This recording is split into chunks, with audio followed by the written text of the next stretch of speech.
Okay, if you want to turn to page 34 in the gold prayer book, or the white page of text in the white binder, and we'll start with 3 recitations of the Shakyamuni Buddha mantra.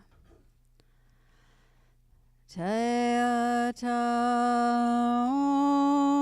mune mune maha munaye soha. Tayata mune mune maha munaye soha. Teata mune mune maha munaye soha. And before we start the Medicine Buddha mantra, Karen's going to lead us in a visualization, but first I'm going to help her with her headset. This feels a little wonky. Oh, okay. So these hook over the ears like this. Oh, okay. I'll let you get over My the ears, but that's the spatial- way to do it. Spatial recognition challenges. Okay. And then we'll get this up and so it's not on your cheek. But Okay. Is that in there? no, here.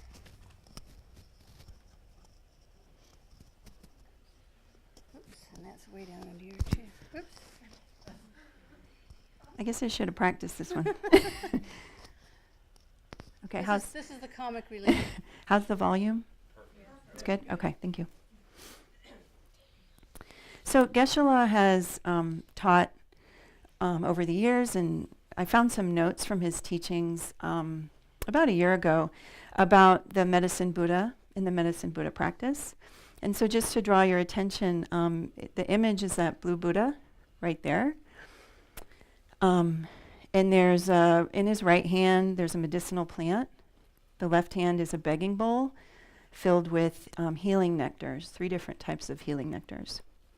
And so the Medicine Buddha is relied on and used traditionally in healing physical and mental problems. And so it's very powerful practice to hear or recite the Medicine Buddha mantra to eliminate the 3 poisons of attachment, anger, and ignorance. So if you feel comfortable, you can add a visualization as we say the prayer and recite the mantra. So at the top of the crown, you would visualize Medicine Buddha, and it's a bright blue color. This is what Geshe-la has taught us. And if that's not comfortable for you, imagining the Medicine Buddha, you can just think of a bright blue light at your crown. And the shape of the light doesn't matter. It's just really the color. That's what's mentioned in the text. And so you can set up a little visualization if you feel comfortable with it. You visualize your pets, your family, your loved ones surrounding you. Okay, so just kind of try to get some picture of that. And then before reciting the mantra, you can think, my sickness, friends, family, pets, any bad feelings, your mental pain. Include all of that, and all that your family and friends and loved ones may be experiencing as well. And may their obstacles be eliminated. So we recite to eliminate all of that.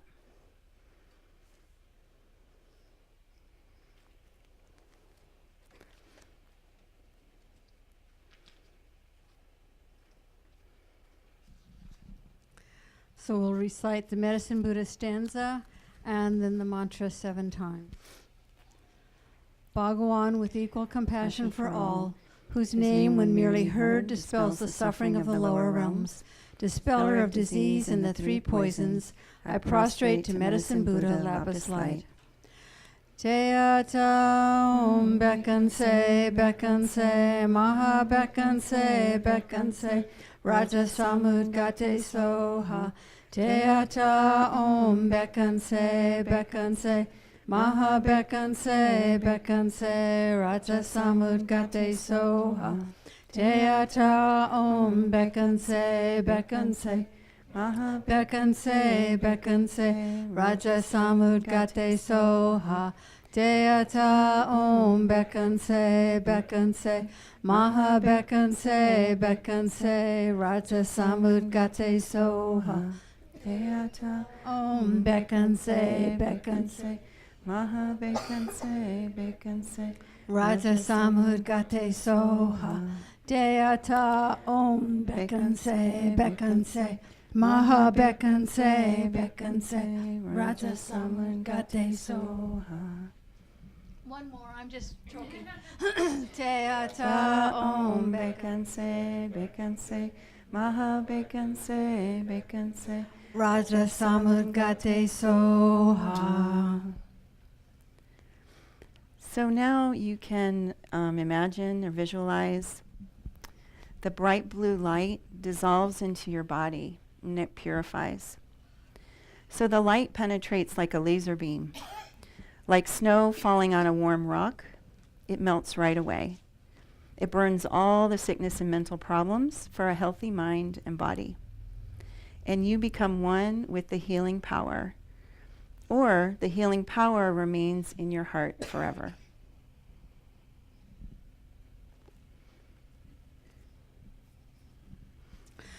Okay, now we'll continue with the four immeasurables. Let's do this twice in English so we can get the sense of the meaning, and then we'll chant one time in Tibetan. May all sentient beings have happiness and the causes of happiness. May all sentient beings be free from suffering and the causes of suffering. May all sentient beings be inseparable from the happiness that is free from suffering. May all sentient beings abide in equanimity, free from attachment for friends and hatred for enemies. May all sentient beings have happiness and the causes of happiness. May all sentient beings be free from suffering and the causes of suffering. May all sentient beings be inseparable from the happiness that is free from suffering. May all sentient beings abide in equanimity, free from attachment for friends and hatred for enemies. And then if you'll turn the page at the bottom of page 37 is the Tibetan chanting version. I'll see if I can avoid not choking on this one. Sem chen tam che de wa dang de we gyu dang dan par gyur chi du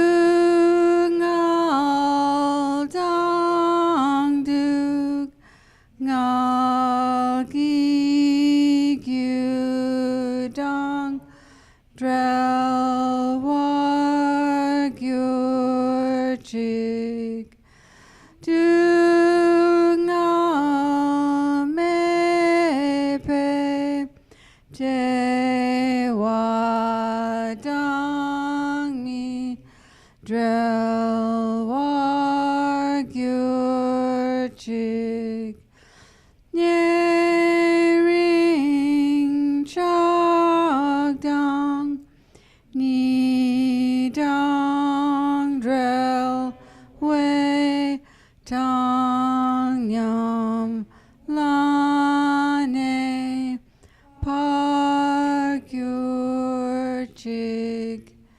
And now we'll recite Chenrezig's mantra 8 times and Green Tara's mantra 7 times.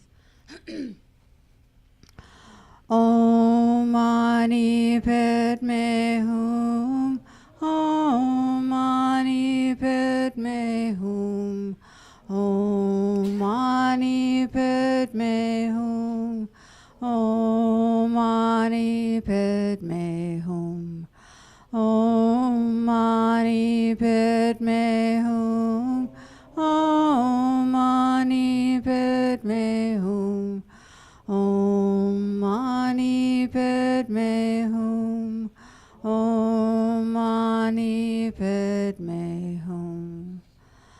Om Tari Tu Re So Ha, Om Tari Tu Re So Ha, Om Tari Tu Re So Ha, Om Tari Tu Re soha.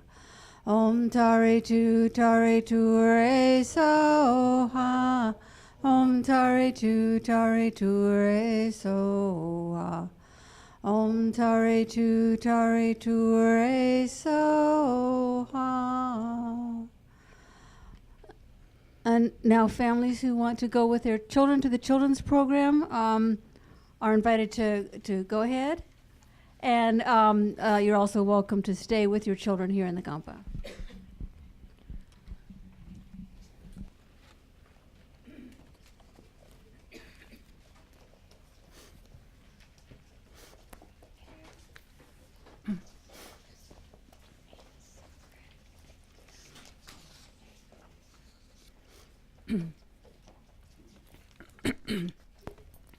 Cheetos. So once again, my name is Karen, and I'm a student here. I've been coming to the center about 11 years, and able to receive a lot of different teachings from teachers here and affiliated with the FPMT. And so I'm kind of bringing all that, hopefully bringing some of that wisdom, and then bringing my own experiences of living with illness, being a caregiver. My caregiver experiences are related to my son, who was diagnosed with a developmental difference when he was 5. So I've had a lot of time in, psychologist's office, psychiatrists, social workers, had a lot of interactions with the healthcare system. So I bring some of that experience. And also just listening to other practitioners here. So I consulted with a couple senior students to get their experiences of living with illness. So that's kind of how I'm coming to this topic. It's something I care a lot about, too. And I did just want to acknowledge that we may have people streaming, and I really appreciate you joining this discussion. If they're not able to physically come to the center, dealing with fatigue or other issues, the streaming is a great way to participate, so welcome. So just briefly, in this discussion, this is kind of where we're headed. And one more thing, we brought in some more comfortable, supportive chairs. So if anybody is feeling like they need to make that, that's part of how this could be more comfortable for you, please feel free to move around. And we have a lot of cushions and things like that for extra support. So in this discussion, this is kind of where we're headed. I first wanted to just honor and acknowledge the challenges and difficulties of living with illness. And then we're going to apply kind of a Dharma lens and look at illness, strategies for working with our emotions and thoughts. So hopefully you're going to walk away with some maybe new things or just be refreshed with some strategies for when difficult emotions arise and we just sort of get spinning in our own orbit and how to kind of shut that down. And then I have some other stuff, and I'm not sure if we'll have time to get to that, but and that's more about communicating with someone who is living with like a chronic condition. How can our speech be helpful and not add an additional burden with the way we communicate with people? And then I really want to end up with like the gifts, the silver linings, the growth. So to hear from you about how have you grown from living with illness or being a caregiver. Does that sound, I don't know if we'll get to all that in an hour, but and this, just to be clear, it's not to replace any kind of care you're receiving from your doctor or some other health providers, or to be an alternative to treatment, right? This is just to enhance how you're coping with your illness.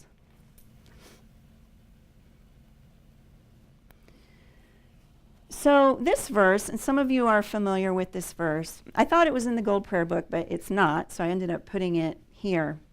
And it's from the Lama Chopa, which is like an extensive kind of prayer practice where we really try to cultivate a lot of gratitude to our teachers. Is that a fair way to say it? And we also review like the whole path. So it's got everything in it. It's a really powerful practice. And so there's this verse. So I'll read it out loud. even if the environments and beings are filled with the fruits of negative karma and unwished for sufferings pour down like rain, I seek your blessings to take these miserable conditions as a path, by seeing them as causes to exhaust the results of my negative karma. So that's pretty heavy, right? Like, it's like a radical proposition, I think. Like, that I'll take these difficult things happening to me and I'll work with them and use them in my spiritual path. Like, I think it's shocking, really, that that's even possible, right? Because we tend to the miserable conditions, we want to run away, we want to move, we want to deny, we want to do a lot of things to get away from the difficulties. And here, this verse is challenging us, like, bring it on, right? And so it's very brave, a brave thing to do, to try to walk that path. And I think when I first started exploring different spiritual practices and paths, I kind of thought like I could compartmentalize, like, okay, I'm going to go do that like spiritual thing over here. I'll go to a place,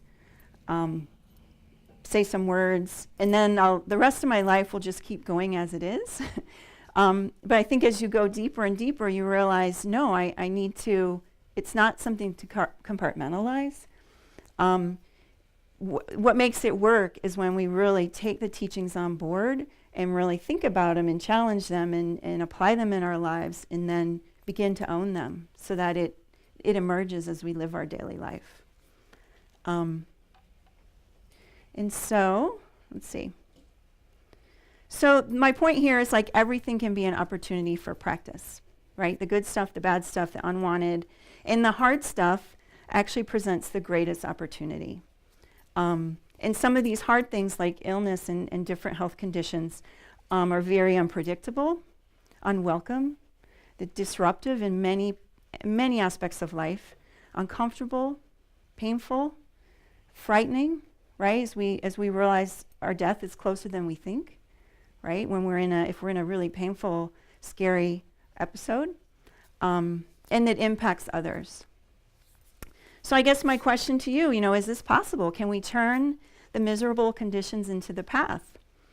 And I don't want to be sacrilegious, but I want to challenge the sentence a little bit. Like, can we turn the miserable into, like, eliminate that adjective? So can we become a little more neutral in our reactions to the ups and downs, right? So we develop a little more equanimity. So now I'm just taking these conditions as a path, right? So I'm rewriting this ancient text, but that's kind of what emerged for me when I really thought about this verse.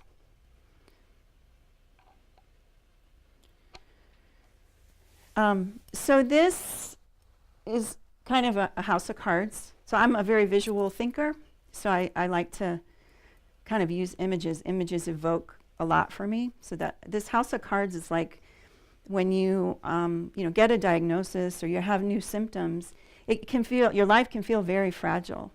That, if you just take one card, the whole thing's going to fall down. And so I just wanted to kind of go over and then hear from you some of the challenges of living with health conditions or chronic conditions. So getting an accurate diagnosis can take years, like over a decade or more for some people. A lot of financial burden, a lot of out-of-pocket expenses, difficulties getting insurance coverage. Many treatments offered up are not effective or not effective for you. And it can be a really up and down experience where there can be hope about, well, I'm going to try this new thing. I really think it's going to work for me. And then feeling a lot of despair when the results you wish for didn't happen.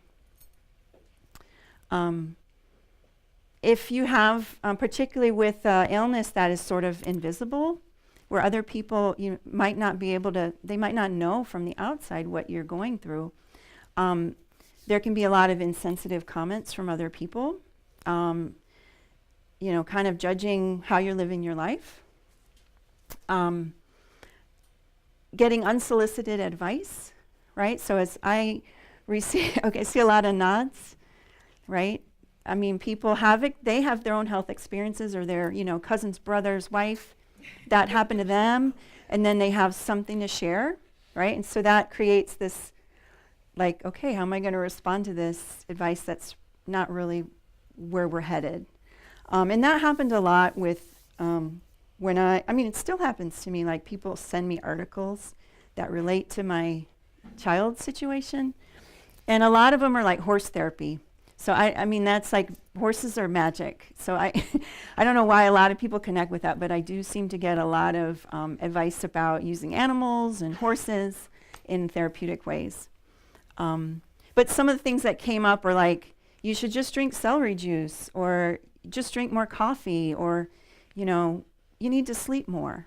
And these are not things that were said to me, but, as I was preparing for this.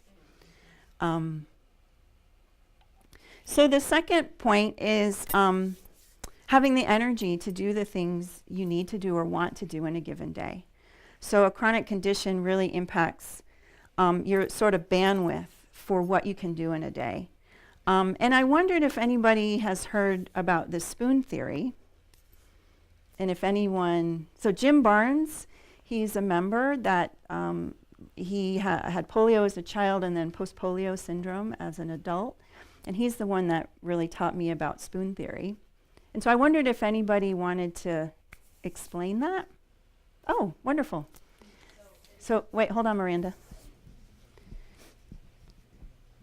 So this is not a Dharma thing, okay? This, but it's a super helpful idea. So the spoon theory relates to people with chronic illness, specifically pain or fatigue. And it's saying that you have a certain amount of spoons every day that you can use doing various things. And something that an able-bodied person might not see as something that would take up a spoon could for someone with disabilities. Or so, like, for an example, I think a lot of people know that I have chronic pain issues. So I would say, like, getting up and walking upstairs is like 2 spoons, Mm-hmm. And it differs person to person. Like, for some people, it might be like they have anxiety and making a phone call is a spoon, and then they're, done for the day. So it kind of shows when people need to take a break, and it's a way of kind of expressing the situation that the individual person is in. Mm-hmm. And so there's a lot of forethought that goes into planning the day, right? If you know you have this many spoons for the day, how you make choices throughout the day is, you have to be really mindful of that. And then you can, if you do too much in one day, you might borrow against the next day. And that can set off even more, symptoms and health-related problems.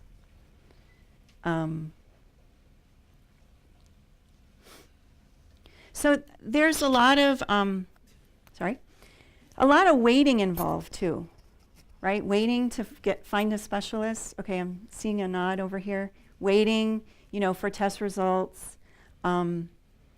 Waiting for the effects of a treatment to take effect, waiting to see it, as my condition stabilize, or am I getting worse, right? Where is this headed? So there's just a lot of churn, right? I'm seeing some nodding? I'm hoping I'm capturing this. A lot of churn and a lot of ups and a lot of emotional swings up and down. And of course, it affects everything. Your ability to stay in school, to work full time, financially it's incredibly impactful, the ability to support oneself and one's family. Health impacts relationships. If we're not able to engage socially with our friends because we're, not able to go out in the evenings because we need a rest, or not able to play with our kids the way we want to play with our kids. And so this can significantly impact overall quality of life. So that's the hard stuff. Hopefully that's the hardest we go in this talk. But I really just wanted to acknowledge and honor the experiences. And so these are the word Geshe-la uses instead of suffering is complications, right? These are the complications of our everyday life. And these are the kind of sufferings that the Buddha talked about when he taught the Four Noble Truths. And so the first level in the First Noble Truth that he talked about was this obvious physical and mental pain or discomfort, right? So that was 25 years ago. This was what he was observing and telling us about, and it has continued, right? And the second level is a more subtle level, the suffering of change, right? This changeable suffering that we believe something's happiness, but then when it ends, we realize it was just a temporal feeling. It wasn't like an ultimate happiness. It changed. And that thing becomes ultimately unfulfilling or frustrating because it doesn't last. And then the third one, just there's the most subtle level of suffering, which I'm not going to really address today, but I would imagine Venerable Rabina will do a great treatment of this compounded pervasive suffering. So that's kind of our existential condition of having a body and mind, and it's produced and controlled by afflictions like these negative states of mind and our past karma, and we're stuck in this cycling. So I will hold off on more discussion of that. So there's a more qualified teacher to address that. So is there anything anybody wanted to add about, thinking about your living with a chronic condition or a health problem? Anything I missed?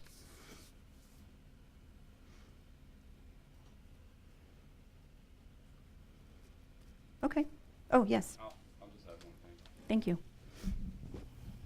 Thank you, Karen. Mhm. Just to add that if you're staying alive for any measurable amount of time, at some point you're going to experience this unless you Yes. end things quickly at a very young age. So that's something that affects all of us at some time or another, temporarily or long term.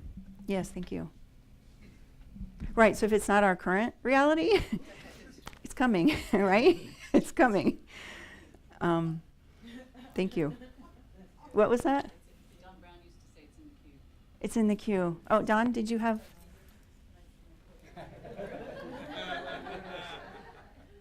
Everything that's coming is just in the queue.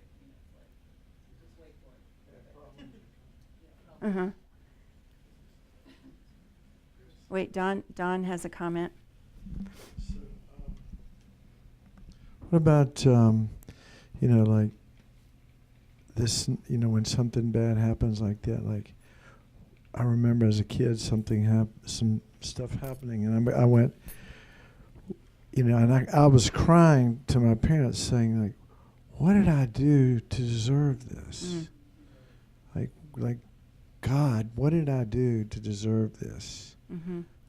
So I think it's almost like I felt guilty for having a problem. Yeah, we look for, what did I do? Like, was it that decision to live there or eat that food? And we can just spin, I think, endlessly in trying to think about what we did for this to come. Yeah. And we're going to get into that a little bit more, explore that a little bit more. So this unpredictability, right, of living with these ups and downs, I thought this metaphor of samsara is like an ocean, right? This ocean of birth and death, and for those of us who think about rebirth, and that cycling, birth, death, rebirth, and this sort of world of suffering and dissatisfaction. And we're kind of like, barely keeping our heads above water at times because the waves are so turbulent, and we can be just tossed this way and that. And so what the Buddha is saying is this is it, right? This is the nature, our current nature of existence. And if we don't have an inner refuge or resources for coping, we're really up and down, happy one day and filled with despair the next. So what helps us in this? Say, if we stick with the ocean metaphor, what do we wish for, or what do we want? Yeah. Oh.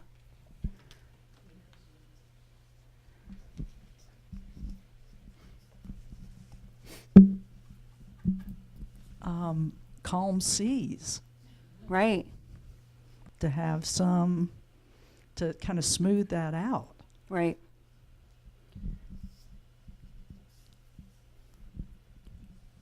So can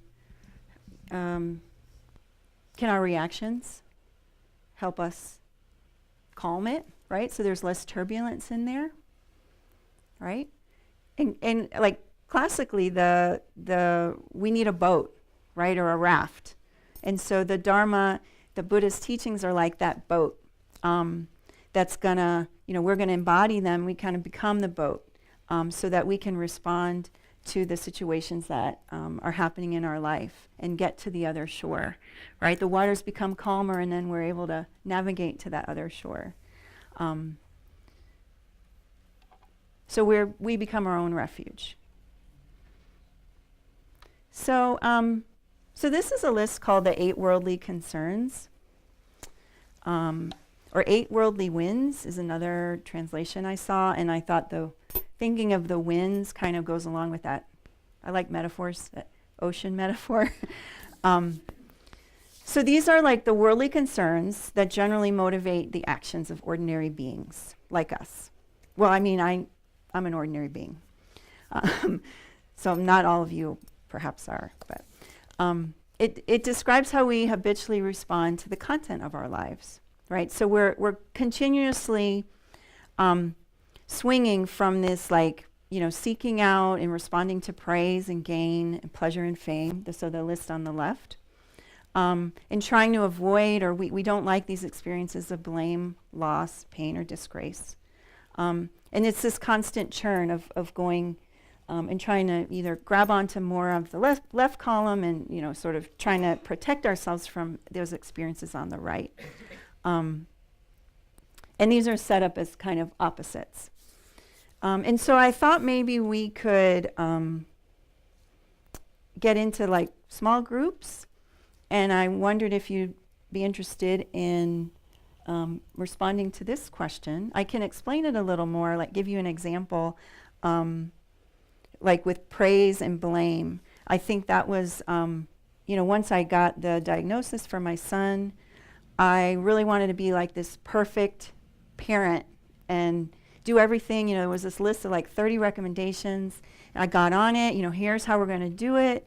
We schedule our week. We're going here and there and everywhere to different types of appointments. And I really sought a lot of praise from the clinicians. I wanted them to view me as, well, you're really working it, Karen. I really envisioned a lot of, great mom. Just really wanted to hear that. So I really tried to impress them. But that's not, of course, always how they reacted to me, right? So I would create these elaborate charts of like, here's how I, did what you asked me to do. And they could care less of my little chart that I made, And so then would feel like I wasn't, a good enough mom, or I wasn't doing what needed, what I was supposed to be doing. So that's just kind of one, kind of a health-related example. So if you could kind of keep the health lens, since that's the focus of our topic, even though this is applicable for many, many, all our situations in life, I encourage you to maybe find a couple of people to talk to. And the prompt here is, for those who are streaming, what are the ways these transitory experiences operate in your life related to your illness or a loved one's illness? Okay?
So take about 1 more minute, and then we'll wrap up the discussion. About 1 more minute.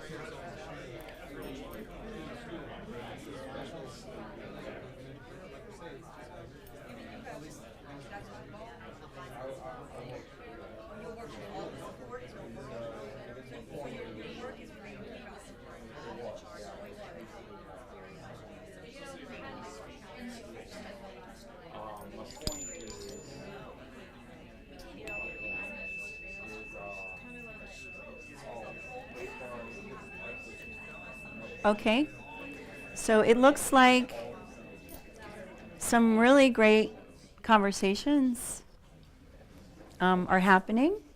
I hate to disrupt it, but hopefully it's the start of more conversations. Are there any things that people would like to share? Maybe we could get 3 or 4 little juicy nuggets from people. Some insight? Yeah. Go ahead. Oh, the microphone, Donna.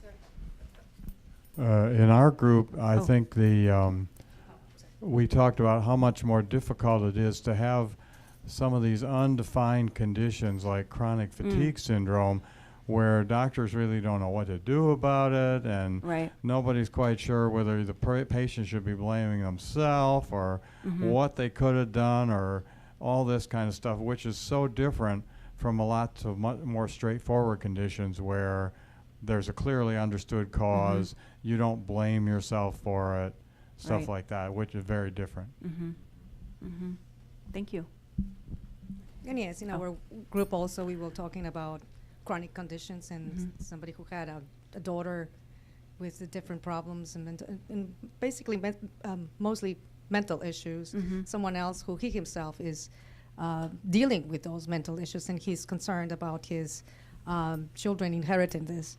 In my case, my own personal situation is that I was expressing to my friends here that because I have had excellent health all my life and basically have not been sick almost, just only very few times in my life, therefore it is very difficult for me to understand the mental issues and physical issues that my roommate is going through. And so I feel, talking about your diagram over there, a lot of blame for myself because I truly don't think that I'm doing the best. But I encounter myself in a situation where I just do not understand, Yeah. and especially because he has a mental illness. So it's something that I'm battling this every day, and I'm blaming myself for the situation. So basically, that's what we were talking about. Thank you. Sure. Thank you for sharing that.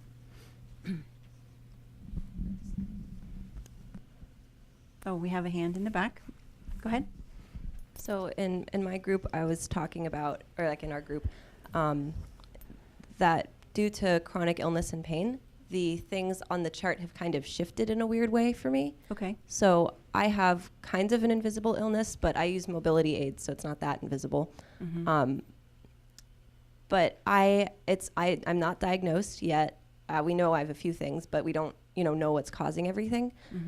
And so sometimes if I have that rare moment where I'm not in any pain, I'm like, oh, I've been faking this whole time. Like, I've just been doing this for attention. It's not real. And so I get into this really dark place where I think like, oh my gosh, I've wasted my parents' money and I've like been using these resources that could have gone to someone else. And then I'm in pain and I'm like, yes, I'm not faking it. Like, so it was kind of interesting the first time that happened. I never thought that I would associate pain with joy in a weird way. And I think it contributes to easing the pain a little bit. This is sort of validating Yeah. that experience. Thank you.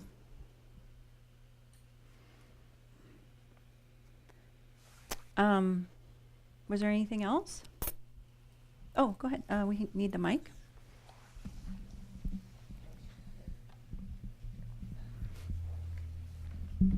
We didn't talk about this much, but it occurred to me before we formed a little group that just so I've dealt with substance abuse issues for 10 years, alcohol. I'm sober now, but something that it's always on my mind. And so I'm looking for praise. Like, hey, you haven't had a drink for over 3 years. Good for you.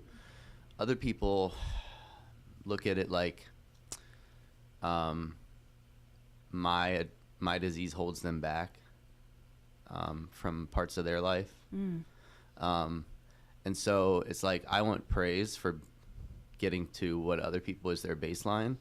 And they sometimes seem to want to bring me back down to, well, your disease caused me pain. And so then I go back into the disgrace mode. And it's just such a complicated, like, back and forth. It's not a cycle, it's a back and forth. And it's just there's a lot wrapped up in that one slide. So. Yeah. It's definitely not a binary, right? It's all like that. I have a friend. She's a recovering alcoholic. When she made her first year, I was so happy for her. I'm still happy for her. Don't let those people bring you back, because that is a very, very hard journey. When I grew up, my step-grandfather, he was a drunk, and he used to beat on my grandmother, and she almost killed him. So where you are today, don't ever look down on yourself. You've done what a lot of people cannot do, whether it's alcohol or whether it's drugs. So you pat yourself on the back every day, because you are stronger than you give yourself credit for. Do not let those people bring you down, because they are upset that you have gone past where they wish they are. You have done something that is amazing. Don't take that away from yourself. My friend Ashley, she taught me that. She is my rock. With everything that I've gone through with depression, she understands. Don't take that away from yourself. Never take that away from yourself. If those people want to try to drag you down, you know what? You say, you know what, man? I'm sorry. I'm sorry you haven't gotten here yet. But I'm here if you want to get there. So you pat yourself on the back, take yourself out for lunch, go on vacation, buy yourself a new toy. You have done something incredible. Okay? Every challenge that we face and that we're able to overcome, it's damn near like climbing Mount Everest, because nobody can feel what you're going through. Nobody knows what drove you to that except for you. But you had the willpower a lot of people do not have, or don't have the help or the guidance to get through. So never feel bad. Never go backwards. You have done well. I'm telling you, I don't even know you. You've done well. Okay? Because some people, when it comes to alcoholism, I've seen them, they've never changed. And the difference between you and them is because you had the will to want to change. That's the difference. If people want to stay in a hole, those people, you have to let them go. Some people you actually have to love from a distance, because they bring you down. They're toxic for you. So like I said, I congratulate you. I think you've done absolutely excellent. Take yourself out for lunch. Go on vacation. Go on a great date with a smoking hot chick. Do something. Right. Take your wife out. That's your smoking hot chick. Well, she is, but she's the one that I've caused a lot of this pain to, and that's, this isn't AA, that's another day. Well, thank you. Thank you. Thank you both. I mean, it just reminds me of how much courage, right? We go back to that verse, take these miserable conditions as the path. And that takes incredible courage and perseverance and falling down and getting back up, and falling down again and getting back up, right? For when any kind of challenges we're facing. And I think of that, okay, Brene Brown. Does anybody know about Brene? Right? She's the shame researcher.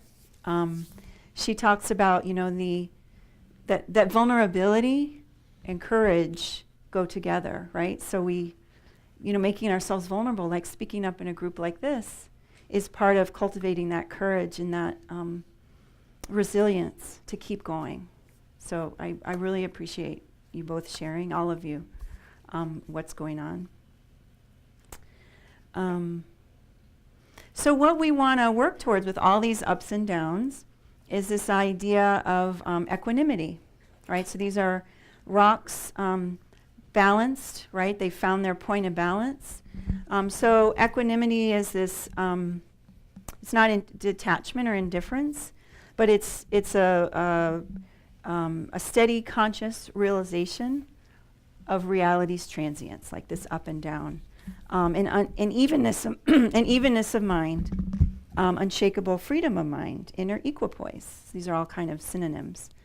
And I was trying to explain this to my husband, and he doesn't practice. But talking to him about my presentation, he's like, "Oh, so you mean it is what it is?" And that I thought, well, yeah. I mean, that expression is so overused, but that things are what they are. And so I have one quote from Pema Chodron, who's another Buddhist nun who's impacted me a lot through her books. She writes, "To cultivate equanimity, we practice catching ourselves when we feel attraction or aversion before it hardens into grasping or negativity." And so I really like that idea of catching ourselves. And so I have...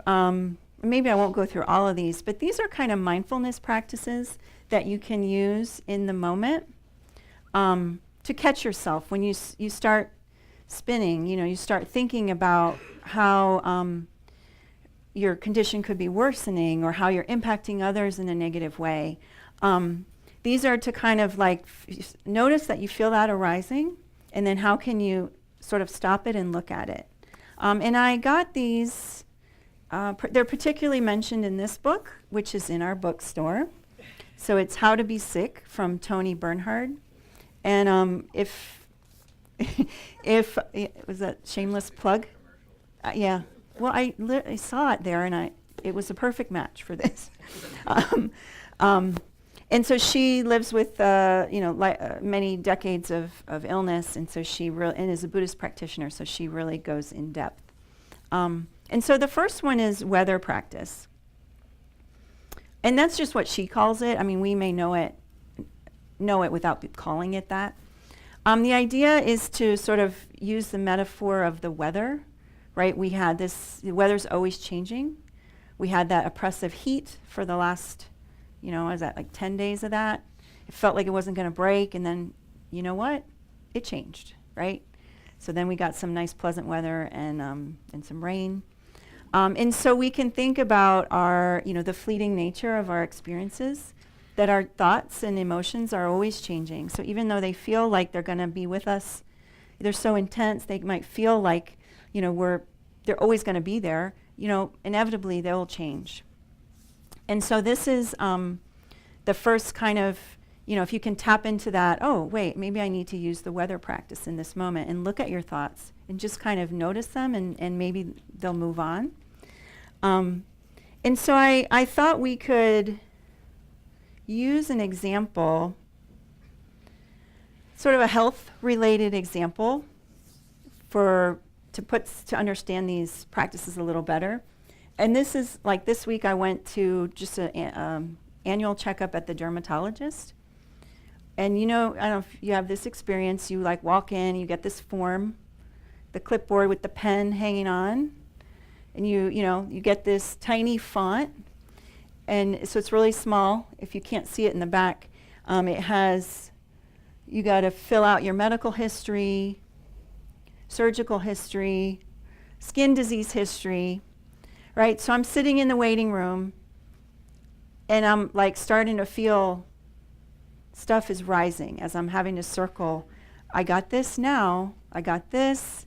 I don't have that, but my mom has that. This anxiety is starting to bubble up. Is this right? It's all is a simple form, right? So the weather practice would be like, okay, I start to notice I'm having a reaction here. I'm just filling out a form. But starting, maybe it's fear, right? Because my mom had breast cancer, this on the list, so that, triggers that. And so weather practice is just kind of, oh, okay, I feel that, and then it's gonna, I can let it go. Does that make sense? Okay. And so the second one is another mindfulness practice, describing your present moment experience objectively, right? So leaving out the emotionally charged descriptors like horrible, miserable, unbearable, unending, which can contribute to like us really concretizing that experience, like it's never going to change. And it is definitely is the truth, right? So in this kind of practice can get us out of when we're really ruminating about the what ifs or the what could have beens, and just stressful thoughts. So we ask ourselves, like, what is actually happening right now? What is true in this moment? And not thinking about like ultimate truth, but just sort of a ordinary truth, right? And so if we go back to the example of the waiting room, oops, wrong way. Oh no, that one. What was happening in that moment? Really?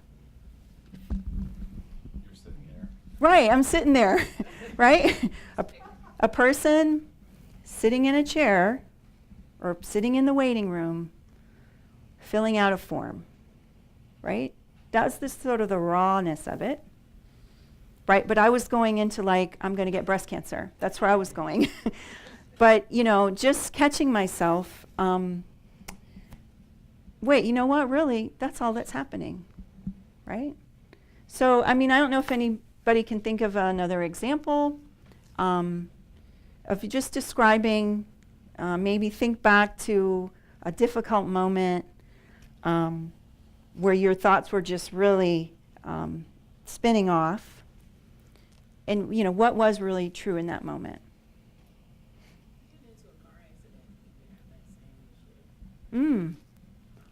So an accident? Yeah. Mm-hmm. I just had a friend who got into a car accident. It was the young lady's fault. She was 16 and she was making a left-hand turn and he was coming straight. So if you're making a left-hand turn, you have to yield the right. Mm-hmm. Oh, sorry. If you're making a left-hand turn, you have to yield the right of way. So he was like, when he got out the car, he was just cursing. He was like, he wasn't cursing at her, but he was cursing. I was just like, okay. I remember when I got into my car accident and I called my insurance company while the cop was still there. I wasn't screaming, cursing, or doing anything. I was just like, look, I'm all right. She's all right. Let's just go ahead and get this paperwork started. It's just been a stressful day for everybody. I just want to go home. And that's pretty much it. Like, cursing at somebody, it's just gonna make me more stressed out. I don't have the mental capacity for it right now. So can we just do what we gotta do and just go home? Right. Everybody can leave here with their vehicles. We just need to get an assessment and let's just be done with it. But getting into a car accident is another one of those examples because some people like literally fly off the handle with stuff like that. But just staying, this is what's happened. Okay, it happened. That we're going to be in that until we need to move on to what's next. Right. Right? That's it. Yeah, thank you. So it could be Donna, did you have one? Okay. Oh, go ahead. I was just going to say, when I have sleep issues, sometimes when you get up after a rough night and you're awake and it will change, but that's something that happens, in the mornings, okay, starting my day, whether it was a good night or bad night, you just try not to let that affect you moving forward. Right. So it would be, person getting up in the morning, right? It's not all that extra stuff of, oh no, now I'm going to be exhausted for the day. It's, person waking up.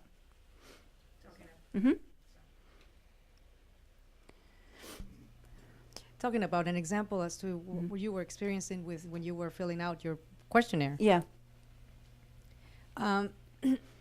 Because I have not experienced pain often in my life, and this health up to this moment has been very good. It's also sometimes a curse, and because if I feel that, for example, for the first time in my life, just a few days ago, I went to I went to sleep, and I was not rested. So next day, same thing happened. Then I'm thinking, and then the third day, and I'm thinking, oh my God, why is it that I feel tired? Is it because there is a hidden situation happening in my body that I don't know what it is? And if it is, what is it that I'm going to do about it? Oh my goodness, for heaven's sake, I'm tired. Why is it that I'm tired? I mean, I kept on thinking about this thing. Nothing was happening. Right. Maybe just only was accumulated, that I couldn't rest well for 3 nights. So we tend to make a big deal out of something Right. that hasn't happened. That's right. We're already creating a That's it. story. I Right. was already creating a story of possible cancer here. Right. Come on. Yeah, you know, that's it's exactly just what like- we're getting at, right? Exactly. That's So that's exactly when I it. said, Right. hello, What's happening here, right? nothing has happened yet. So I think that with other things, this is just a tiny thing, but with people who have other situations or in other situations, I personally, I shouldn't make a big deal out of something and just catch us doing that, which is important so that we don't Right. continue doing it. Right, that's the idea of the And catching that's- ourselves. Yes, just Thank you. giving an example of that. Thank you. Oh, we got one more. Very quickly, I've been having a lot of health issues that take a long time to heal. And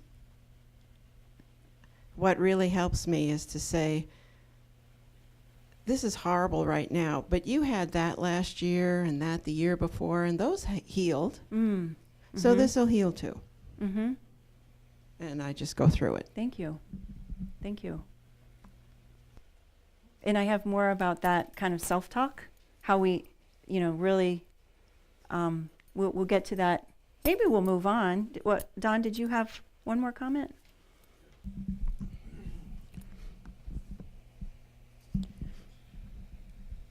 Yeah, I was just thinking that, thinking back about the 8 worldly concerns or 8 things that you were talking about, when, we're all, to use the terms of some Buddhist saint that I met one time, he said, we're all addicted to deliciousness, which is another way when you're sitting in the doctor's office of saying, hey, I want to be healthy.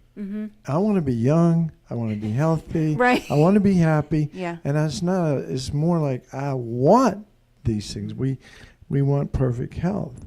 And then you're filling out a form that is saying, hey, I've got these things and I could have these things. And immediately there's aversion because what we want is perfection. Right. So the attachment to the good stuff creates an aversion to the negative stuff, which it makes us suffer. So being able to, again, the antidote, one of the antidotes, attachment. Attachment is just letting go and kind of, okay, that happened or that could happen. By the way, I was just thinking too, looking back at the disease, like I have, one of my daughters suffers from some anxiety type issues and things like that, and oftentimes I'll talk to her as if she shouldn't have it, like I'm attached to her being healthy and not being depressed and not being stressed and all of that, and I'll even in my speaking, I'll put my trip on her, which creates more suffering for her because then she thinks she should be happy and healthy and all of this, but then she looks at the reality and that's not her. That's not how she feels. So it creates suffering. So my attachment to her being well creates suffering for both of us, and letting go of that clinging. Me wanting her to be perfectly healthy all the time and happy all the time, and not putting that trip on her, but saying, hey, however you are, it's okay. And it's okay. It will change. It's okay. So anyway, I just noticed that clinging to perfection creates a lot of suffering when we don't experience it, which is a lot of the time. Right. Thank you. Yeah. I could say more, but I'm going to, from my own experience too, of once I had more acceptance of my, my child's situation, what was really happening, then it opened up the world for us, right, in our relationship, so we could have a more authentic relationship. Once I kind of let go. So it's very, very profound experience for sure. But I think it's a tricky situation, though. Mm-hmm. Because if you, the gentleman is saying that he's concerned that he is bringing his need of having his daughter feel good, that he's putting a trip on her, so to speak. But on the other hand, what is he going to do? Okay, honey, keep on being depressed for the or Right. in other words, there is a fine line where there is that attachment he was talking about, but the other one is going the other way, where it's okay, you can feel this way, but it's not okay. But it's not okay. We to need feel to that way. take steps to. Do you know what I'm saying? Right. It's not okay. Right. It's like saying somebody who is an addict saying, well, you feel like this today, it's okay. Well, but it's okay for today, not forever. So there's a fine line. Oh, here, Don's going to have a response. Yeah. So I wanted to make a distinction between aspiration and clinging. Like I can aspire for my daughter to be healthy and to be well without being, without that grasping, clinging mind that she's got to be well, she's got to be healthy, because that's where the suffering comes from. So I aspire that she be that way, and I'm going to do everything I can to help her be that way, but I don't have to suffer because I'm clinging to her being perfectly healthy. Thank you. Thanks for that clarification. Oh boy, we got lots of hands. Sorry. I think we're hitting something here. My daughter has something that can't be seen right now, and she has reminded me to be accepting. And things like, don't you think I want to be well? So I think before I say anything. Thank you.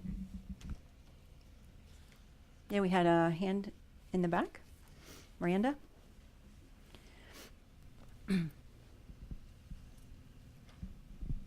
So I have struggled more with myself being attached to me being healthy, because I've been fortunate that those around me are very, very accepting and will, accommodate me and do everything they can to help. But I don't do that for myself often, and that's something I'm working on. But when I first started having this issue, I would just ignore it, and I was like, yeah, I'm a healthy, normal person. Sometimes I'm just in crippling pain and can't walk. It's all good. Like, everything's fine. And I would continue going to classes when I couldn't and get fatigue, and just, like, it was rough. And I didn't want to use a mobility aid. I was like, I don't want to use a cane. Like, I'm a healthy person. I just have this one thing that happens sometimes, And once I started accepting it, and I was like, okay, I can, like, if I just accept this, I can also, and I just don't be embarrassed about using these aids, because I know that people are really accepting, then my quality of life improved a lot. So something that I feel like is often overlooked is the person themselves being accepting to themselves. And that's like a beautiful segue to tapping into the healing power of compassion, right? And so that compassion and kindness and love towards yourself is so important. And you just very eloquently provided an example of that. Because I talked, the last time I taught here at the Kadampa Center for a Sunday, my topic was self-compassion. And so that's another issue here of, like, we can be so harsh with ourselves and so judgmental in talking to ourselves the way we would never talk to anybody else, right? We can be incredibly hard on ourselves. And blame ourselves, for the illness or failures, like it's a failure of character, or, we didn't put enough effort into it. But it's really important to begin to make friends with ourselves and use kind words when we talk to ourselves. And so we might be, I don't want to be sick, or I hate this physical discomfort. But Tony Bernhardt shares a really great, at least I thought it was a very effective turnaround, a different way to different way we can consider ourselves. So I'll just read this to you. Whether sick or well, may this body be a vehicle for liberation. Right? May this body, whatever's happening with it, this is the vehicle for liberation. Right? You can work with it. Or sick though it is, may this body be a vehicle for generating compassion. Right? We have these available to us in this, whatever we've got, right? And so once again, going back to that idea of like, we take everything on the path, right? Nothing's wasted. We can use the experience. So another tip that I got from a senior practitioner about being kind to yourself is that they created a don't stress checklist. So they created the don't stress checklist in a moment when they were feeling well. And these are like the wise self giving the future self some advice. Okay? So you're nodding. I see that makes sense. And so this person said they just pull the list out when they need it. So maybe by the bedside or by a chair. And so some of the things are, I can handle more than I think. Right? I can handle more than I think. The word forbear. Or I'm purifying. We haven't talked at all about how illness is purification. That may be a different day we talk about that. But that's another thing, like reflecting on that. Lighten up, loosen up. So just these gentle things could be on your don't stress checklist. And so finally, this is about a 10-minute meditation, so I'm not sure if I should launch into it. What do you... are y'all feeling... Well, it's 11:45. I got time. Do y'all have time? You're good? Okay. So I just wanted to introduce to you the Tonglen meditation. And feel free if you need to step out, no trouble. And so this will be kind of our last thing that we address today, is sort of the last tool in your toolkit for turning illness and the adversity of illness into the path. And I adapted this meditation from Kathleen McDonald's book, How to Meditate, also in the bookstore. Is it? Yeah, okay.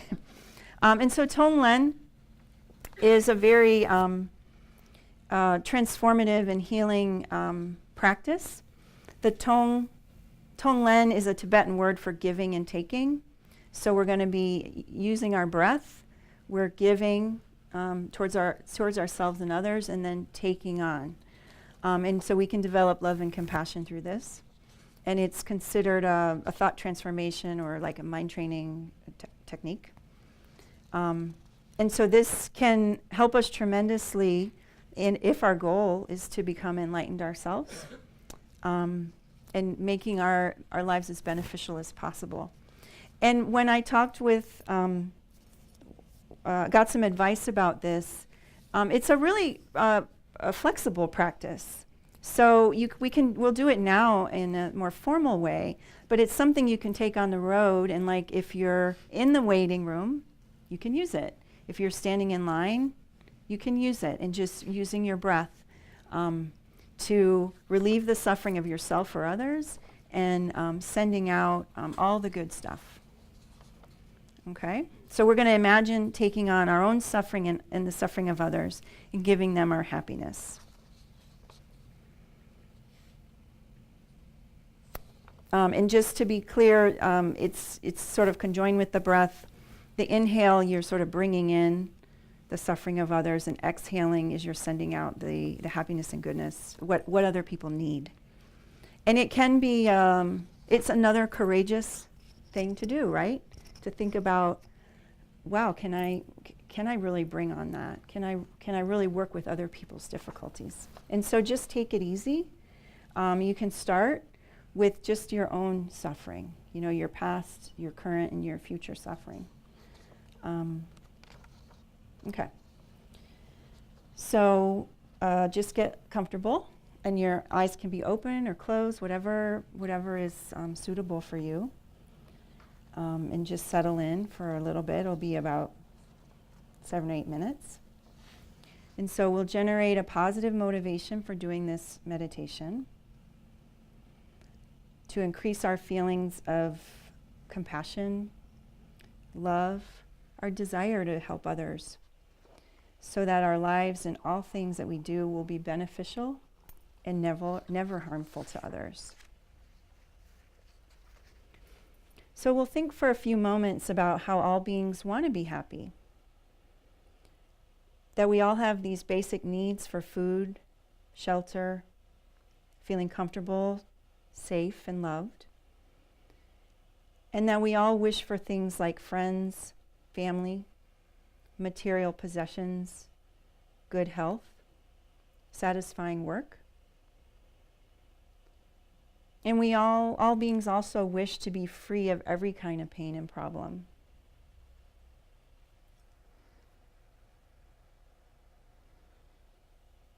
So recognize that everything you do is motivated by the wish to be happy and to avoid problems.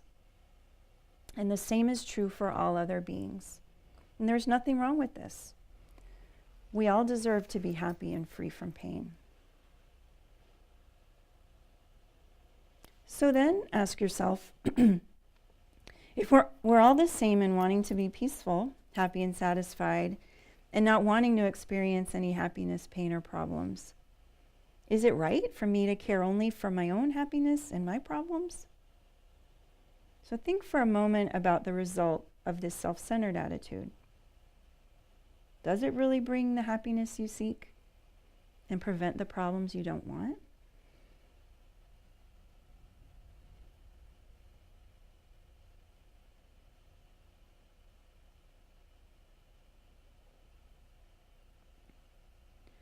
If you wish to be less focused on yourself and more loving and caring to others, it's possible to transform your mind in this way.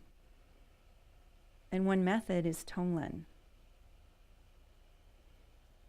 So bring to mind a problem that is currently troubling you.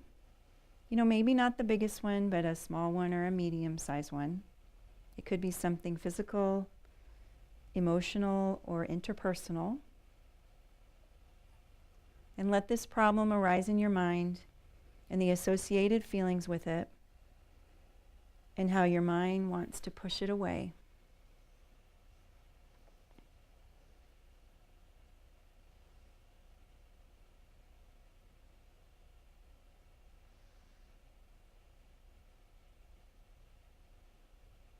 Then think, I'm not the only person in the world experiencing a problem like this. There are many others. Think of others you have met or read about. Maybe someone here today, you heard their story. Some of whom are experiencing a greater degree of this problem than you. Generate compassion for them, thinking and really feeling how wonderful it would be if all those people could be free from their suffering.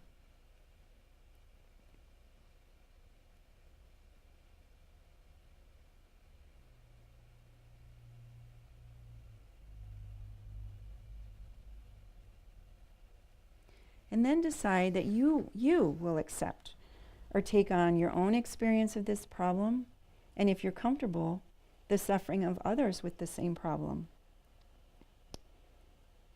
With the compassionate wish that by doing so, you and all other people will be free from the suffering.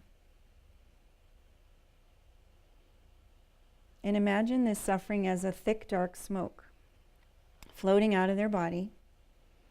As you inhale, imagine taking this dark smoke of suffering into yourself. It's not harmful to you, but comes to your heart and disintegrates the knot of delusion and self-centeredness, anger, attachment, and jealousy.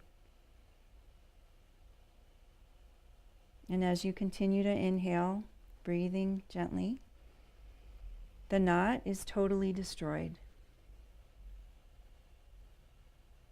This knot and the suffering, your own and that of the others, becomes totally non-existent.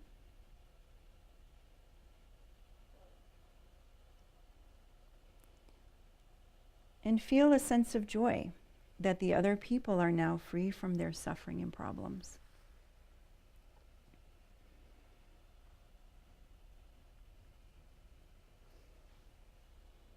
So now, draw your attention to your exhalation.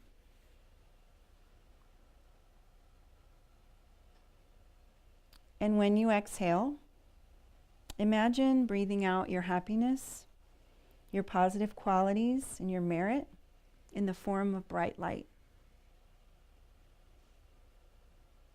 Imagine that it transforms into whatever will bring joy and peace of mind to yourself and to those you have been thinking about. Could be wellness, health, material things, love and friendship, inner qualities like patience, compassion, courage, equanimity. Imagine that their needs and wishes are fulfilled. Their mind is filled with peace, happiness, and all the knowledge and qualities of the spiritual path. Let your mind rest for a moment in a feeling of joyfulness that you have been able to help in this way.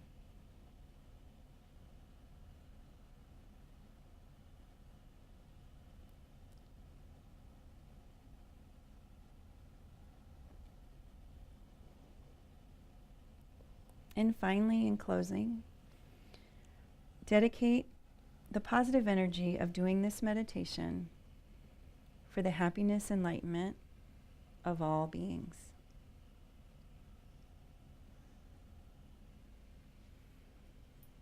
So you can slowly bring your awareness back to the room. And I think we're going to call it we're going to wrap it up. Thank you. Thank you. That was a great discussion.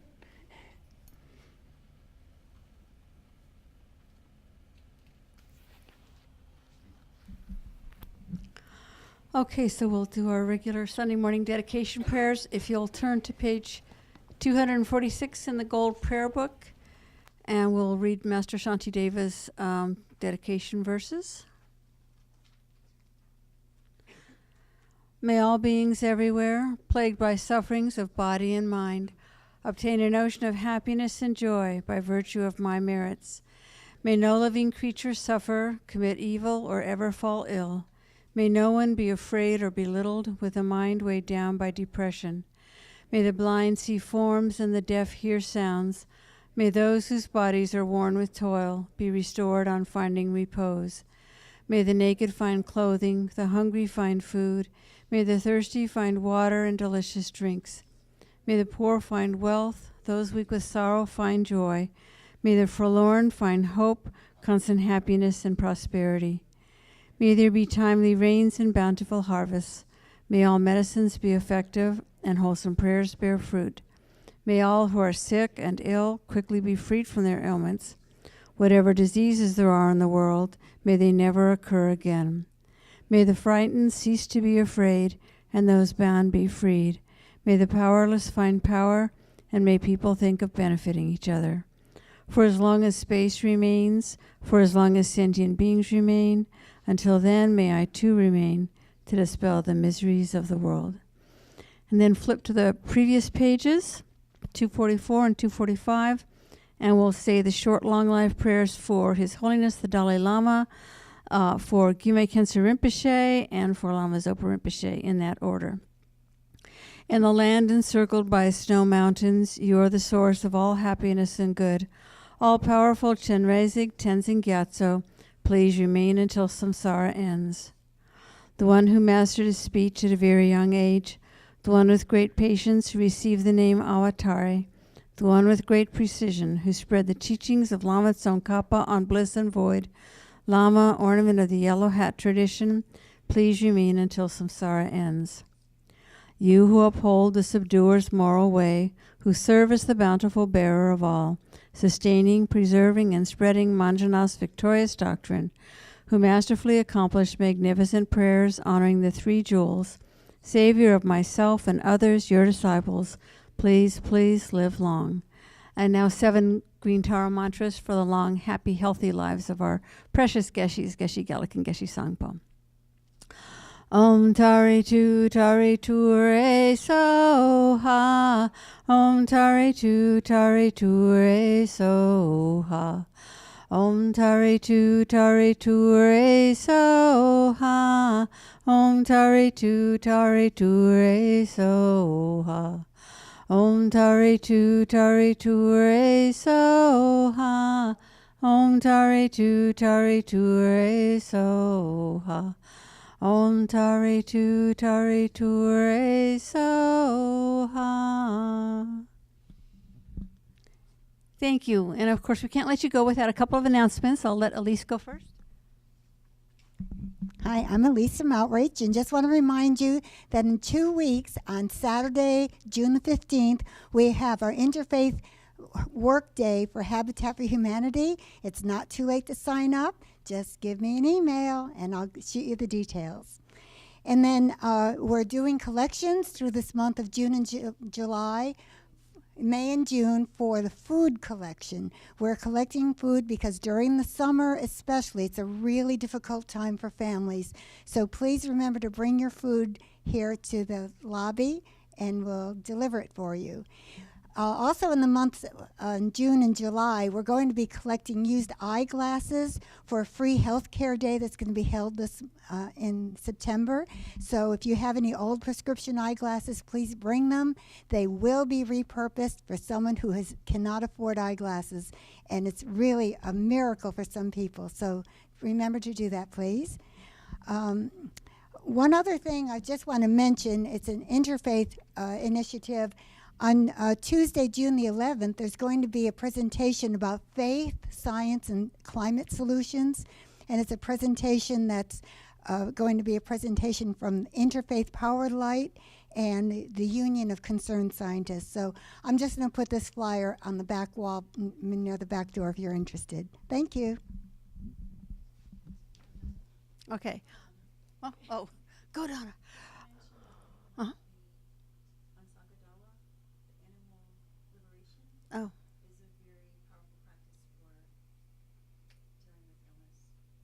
Okay.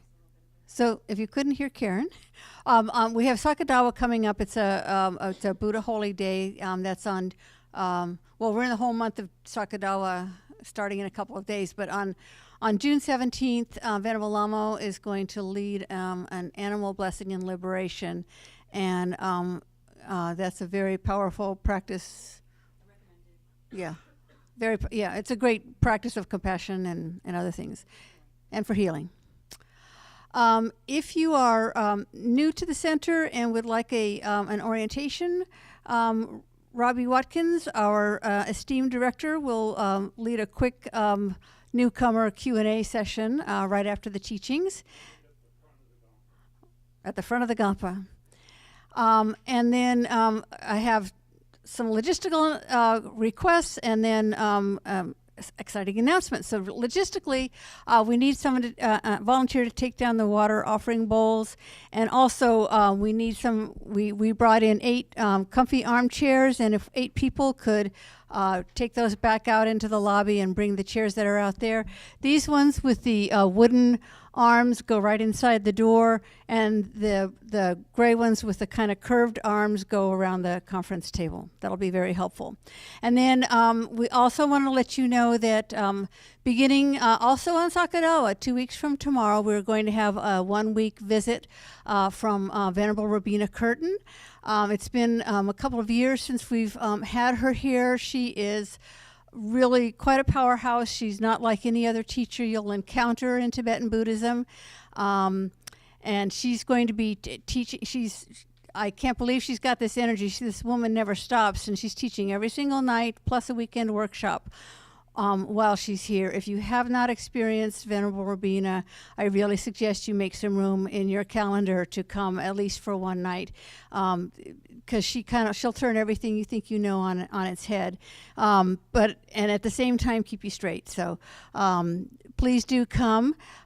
Just to also help you keep in mind that we're able to bring her, as we are able to do everything that we do here, only thanks to donations from our channel sponsors. And I think Jill might have more to say about that, or somebody has more to say. Who?